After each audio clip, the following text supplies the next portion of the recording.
दोस्तों, इस कहानी में आपको कुछ चलचित्र नहीं दिखाए गए हैं क्योंकि सब एआई छुट्टी पर गए हैं और बाकी के पैसे मांगते हैं। तो आप इस वीडियो को आधा अपनी कल्पना से देखना और आधा तो हम दिखा ही रहे हैं। हा हा हा। डिस्क्लेमर, यह कहानी एक भूतिया कहानी है और इस कहानी में कुछ अभद्र भाषा का भी प्रयोग किया गया है, तो कमजोर दिल वाले इस कहानी से दूर रहें और ईयरफोन लगा लें, नहीं तो पता ही है कि क्या हो सकता है। धन्यवाद। यह कहानी महेश नाम के एक लड़के की हॉरर स्टोरी है। महेश एक शहर में अपनी फैमिली के साथ रहता था। उसकी फैमिली में कुल 4 लोग थे: महेश, उसके पापा, मम्मी और उसकी छोटी बहन। इसके अलावा उनके घर में एक कुत्ता भी था जिसका नाम था शेरू। महेश उसे 2 महीने पहले ही घर लाया था। एक बात समझ नहीं आती कि भारत में ज्यादातर लोग अपने कुत्ते का नाम शेरू ही क्यों रखते हैं। खैर, कहानी से भटक गया। महेश को आदत थी कि जब सब सो जाते थे तो वह अपने दोस्तों के साथ चुपके से बाहर निकल जाता था। वे लोग यूं ही घूमते थे, चाय पीते थे और सिगरेट विगरेट पीते थे।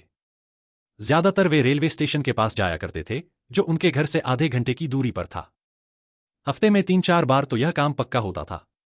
महेश की बहन को भी इसके बारे में पता था, लेकिन वह घर में इसलिए नहीं बताती थी क्योंकि महेश उसे चुप रहने के लिए पिज्जा और नए कपड़ों की रिश्वत दे देता था।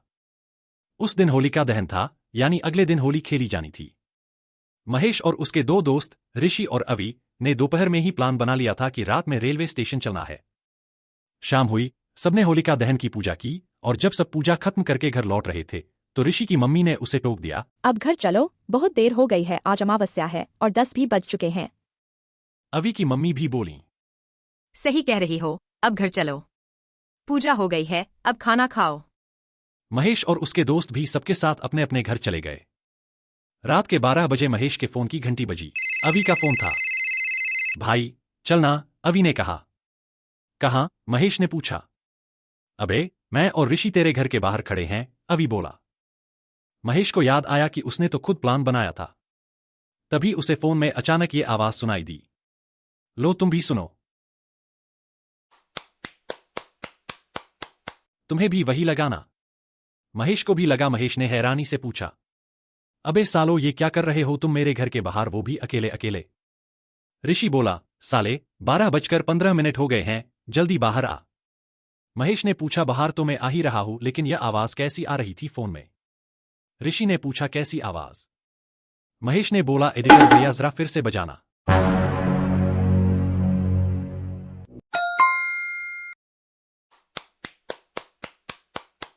सॉरी दोस्तों, जरा ऑफ टॉपिक चला गया था।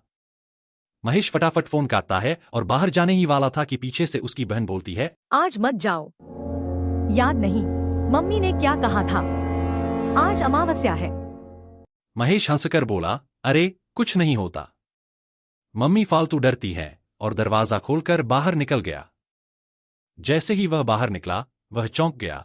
अवि अपनी स्कूटी को गले लगाकर खड़ा था और ऋषि हाथ में पत्थर पकड़े हुए था। महेश ने जल्दी से जाकर दोनों को शांत किया और बोला, क्यों झगड़ रहे हो दोनों? अवि बोला, साले सब तेरी वजह से ही हुआ है।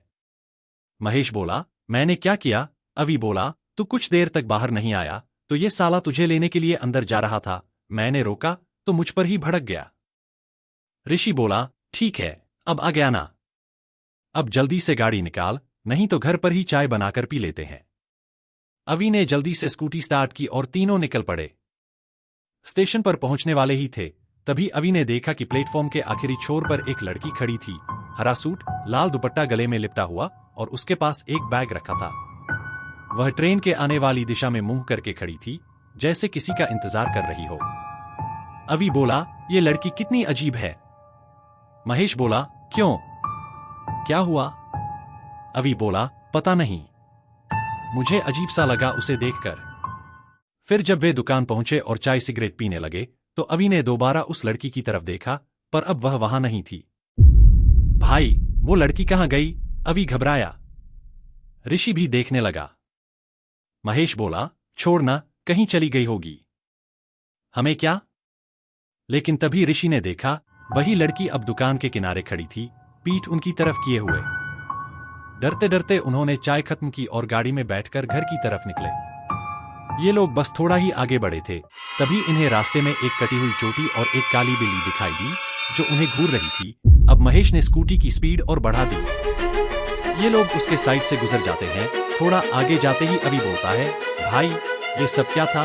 महेश बोलता है, कुछ नहीं था, उसके बारे में बात मत करो, ऐसा कर, हनुमान चालीसा पढ़। अभी बोलता है, हाँ लेकिन भाई।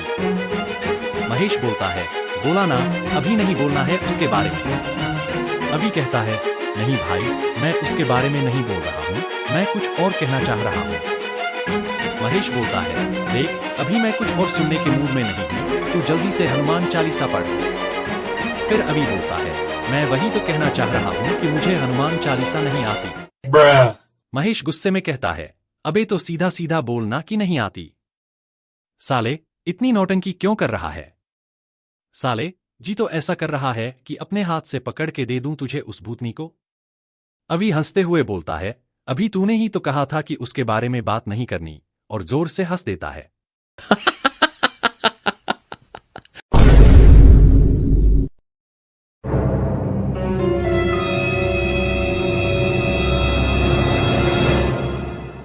ये सुनते ही महेश स्कूटी रोकता है और पीछे घूमकर कहता है, अभी तूने कोई और बकचोदी की तो भूत बाद में मारेगा, पहले मैं तुझे मारूंगा। साले, तुझे लेकर ही क्यों आया पता नहीं, ये ऋषि तेरा वहीं सिर फोड़ रहा था, मुझे फूटने देना चाहिए था। फिर महेश ऋषि से कहता है, ऋषि तू पढ़, तेरा तो नाम भी ऋषि है, जल्दी से पढ़। ऋषि कुछ बोले इससे पहले ही ऊपर पेड़ से एक लाल रंग का दुपट्टा उड़ता हुआ आता है और ऋषि के मुंह को पूरी तरह से ढक लेता है। ऋषि जोर से चिल्लाता है, भागो। महेश जैसे ही देखता है वैसे ही सीधा स्कूटी चालू करता है और भागते हैं। फिर ये लोग पूरी तरह डरे हुए अपने घर पहुंचते हैं। कोई कुछ नहीं बोलता, सबकी सिट्टी पिट्टी गुल हो गई थी। महेश अपने घर चला जाता है और बाकी दोनों भी अपने अपने घर चले जाते हैं। घर लौटकर महेश जैसे ही बिस्तर पर लेटा, उसे दो चमकती हुई आंखें दिखने लगी, जैसे कोई उसे घूर रहा हो। उसने घबराकर आंखें खोल दी, फिर दोबारा बंद की, लेकिन आंखें फिर दिखी। तभी उसे बाहर से पायल की आवाज सुनाई दी। अब महेश की हालत खराब थी, आवाज और तेज होती जा रही थी। ऐसा लग रहा था कि कोई दरवाजे के बाहर ही खड़ा होकर पायल छनका रहा। धीरे धीरे फुसफुसाहट भी सुनाई देने लगी। महेश ने किसी तरह रात काटी। सुबह उसने ऋषि को अपने साथ हुई बातें बताईं और फिर दोनों अवि के घर गए। अवि बिस्तर पर पड़ा था, उसे तेज बुखार था। उसकी मम्मी बोली, रात को सपने में बड़बड़ा रहा था, ऋषि को छोड़ दो, ऋषि को छोड़ दो, तब से बुखार नहीं उतर रहा। महेश ने अवि से पूछा, क्या हुआ? अवि ने बताया, मैं जैसे ही सोया मुझे वही लड़की सपने में दिखी। वह ऋषि को लेकर जा रही थी। जब मैंने उसे रोका तो उसने कहा, अभी इसे ले जा रही थी, तुम्हें और तुम्हारे दोस्त को भी ले जाऊंगी। फिर अचानक मेरी आंख खुल गई और बुखार चढ़ गया। महेश अब और डर गया। उसने ऋषि से पूछा, तेरे साथ कुछ हुआ? ऋषि चुप था, फिर गुस्से में बोला, नहीं, मेरे साथ कुछ नहीं हुआ। लेकिन महेश को लगने लगा कि ऋषि कुछ छुपा रहा था। फिर महेश भी अपने घर जाता है। वह जैसे ही घर में पहला कदम रखता है, किसी कुत्ते के रोने की आवाज आती है। महेश अंदर जाता है तो देखता है कि शेरू रो रहा था और मम्मी उसके पैर में पट्टी बांध रही थी। शेरू महेश को देखते ही भौंकने लगता है। महेश कहता है, क्या हुआ शेरू? चुप हो जा, लेकिन शेरू नहीं चुपता और लगातार भौंकता रहता है। मम्मी उसे अंदर ले जाती है। महेश डर जाता है और अपनी छोटी बहन से पूछता है, क्या हुआ इसको? और पापा कहाँ हैं? होली का दिन था तो पापा घर पर ही थे। बहन बताती है, कुछ नहीं, यह दरवाजे पर बैठा था, अचानक भौंका और छत की तरफ भाग गया, जैसे किसी का पीछा कर रहा हो। मैं इसके पीछे गई, लेकिन मुझे कोई नहीं दिखा, बस यह पूरी छत पर भौंक भौंक कर दौड़ रहा था। फिर अचानक इसने छत से छलांग लगा दी और घायल हो गया। महेश घबरा जाता है और कहता है, पापा को बता देना दवाई लाने के लिए। फिर सोने के लिए चला जाता है। करीब आधे घंटे बाद अचानक उसे जोर से किसी के चिल्लाने की आवाज आती है। महेश झट से उठता है और देखता है कि पापा के सिर पर पट्टी बंधी हुई है और उनके हाथ पैर में भी चोट लगी है। वह घबराकर पूछता है, पापा क्या हुआ? पापा बताते हैं, कुछ नहीं बेटा, मैं पैदल ही बाजार से आ रहा था। रास्ते में एक कार धीरे धीरे आ रही थी। अचानक एक काली बिल्ली कार के सामने आ गई। कार वाले ने बिल्ली को बचाने के लिए अचानक कार घुमा दी, जिससे मैं टकरा गया। ज्यादा चोट नहीं आई है। महेश सोचने लगता है, ये सब क्या हो रहा है। वह पापा को बेडरूम में ले जाता है। फिर पापा एक और बात बताते हैं, जब मैं घर से बाहर निकला था तब भी वही काली बिल्ली मेरे पीछे से निकली थी, लेकिन मैंने उसे नजरअंदाज कर दिया। महेश को शक होता है कि इस बिल्ली का कुछ लेना देना जरूर है। वह दवाई लेने अपने दोस्त अवी के घर जाता है। वहां जाकर देखता है कि अवी के पापा को भी चोट लगी है। पूछने पर पता चलता है कि वही काली बिल्ली उनके हादसे की वजह बनी थी। अब महेश को पूरा यकीन हो जाता है कि इस बिल्ली में कुछ गड़बड़ है। महेश और अवी तय करते हैं कि वे अपने अपने परिवार वालों को सच बता देंगे। अवी मजाक में कहता है, भाई चलना होली खेलने, आज होली है। महेश उसे घूर कर देखता है, जिससे कमरे में सन्नाटा छा जाता है। अवी घबराकर कहता है, भाई तुझ पर ही आ गई क्या भूतनी। महेश गुस्से में बोलता है, चुप हो जा सातवीं फेल, चुप। महेश बोलता है, अभी कोई बाबा या तांत्रिक का इंतजाम कर। अवी बताता है कि उसकी पहचान में एक सिद्ध बाबा हैं, लेकिन वे अभी शहर में नहीं हैं, तो उन्होंने अपना एक शिष्य भेजने का वादा किया है। शाम होते ही महेश को ऋषि के घर से अजीब आवाजें सुनाई देती हैं। वह दौड़कर वहां पहुंचता है और देखता है कि ऋषि अपने पापा के ऊपर चढ़ा हुआ है। एक हाथ में सब्जी काटने वाला चाकू है और दूसरे हाथ से पापा के बाल पकड़ रखे हैं। महेश और ऋषि की मम्मी किसी तरह उसे कुर्सी से बांध देते हैं। ऋषि की मम्मी बताती हैं, शाम को यह बाहर होली खेलकर आया। मैंने पूछा, ये कौन से रंग से खेला है? पूरे शरीर से खून जैसी गंध आ रही थी। मैंने इसे नहाने को कहा, लेकिन जब यह बाथरूम की ओर गया तो इसके पैरों के उल्टे निशान बन रहे थे। नहाकर आया तो इसके पापा ने इसे आरती लेने को कहा, लेकिन इसने थाली फेंक दी और चाकू लेकर हमला कर दिया। महेश सन्न रह जाता है। तभी वही काली बिल्ली रसोई से बाहर आती है और सीधा ऋषि को घूरने लगती है। महेश गुस्से में चप्पल उठाकर बिल्ली पर फेंकता है, लेकिन निशाना चूक जाता है। साले निशाना खराब था तो फेंका ही क्यों? महेश अवी को कॉल लगाता है।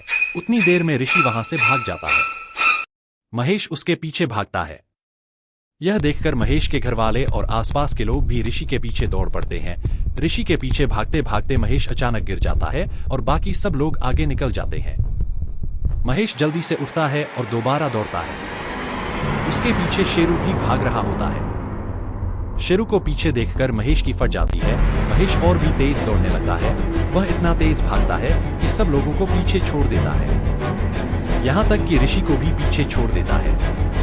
अवी ने जिन बाबा को बुलाया था वे आखिरकार रात को 1 बजे आते हैं। बाबा कुछ मंत्र पढ़ते हैं तो ऋषि वहीं रुक जाता है। बाबा अपनी पूजा शुरू करते हैं, तभी बिल्ली अचानक बाबा पर हमला कर देती है। उनका चेला उसे पकड़कर उसके सिर पर भभूत लगाता है, जिससे वह बेहोश हो जाती है। बाबा कुछ मंत्र पढ़ते हैं और ऋषि अजीब तरह से हंसने और रोने लगता है। उसकी आवाज कभी लड़की जैसी लगती तो कभी लड़के जैसी। वह अपने कपड़े फाड़ने लगता है और बंगाली में गालियां देने लगता है। बाबा लगातार 4 बजे तक अनुष्ठान करते हैं। सुबह 4 बजे के आसपास ऋषि शांत हो जाता है और बेहोश हो जाता है। फिर बाबा काली बिल्ली को पकड़कर लाल धागे में बांधते हैं और मंत्र पढ़कर उसे पानी से नहलाते हैं। जैसे ही बिल्ली पूरी भीग जाती है वह गायब हो जाती है। बाबा महेश को समझाते हैं, तुम्हें तुम्हारे कुत्ते शेरू ने बचाया। वह जानता था कि यह आत्मा तुम्हें नुकसान पहुंचाना चाहती है। जब भी यह बिल्ली तुम्हारे करीब आती थी शेरू उसे भगा देता था, इसलिए तुम्हें कुछ नहीं हुआ। बाबा घर वालों को समझाते हैं कि अमावस्या और पूर्णिमा की रात को सुनसान जगहों पर नहीं जाना चाहिए। महेश समझ जाता है कि शेरू उसकी रक्षा कर रहा था। वह सोचता है साला शेरू को जंगल में छोड़ने की सोच रहा था, पर असली दोस्त वही निकला। बाबा परिवार को सुरक्षा के लिए कुछ धागे देकर चले जाते हैं।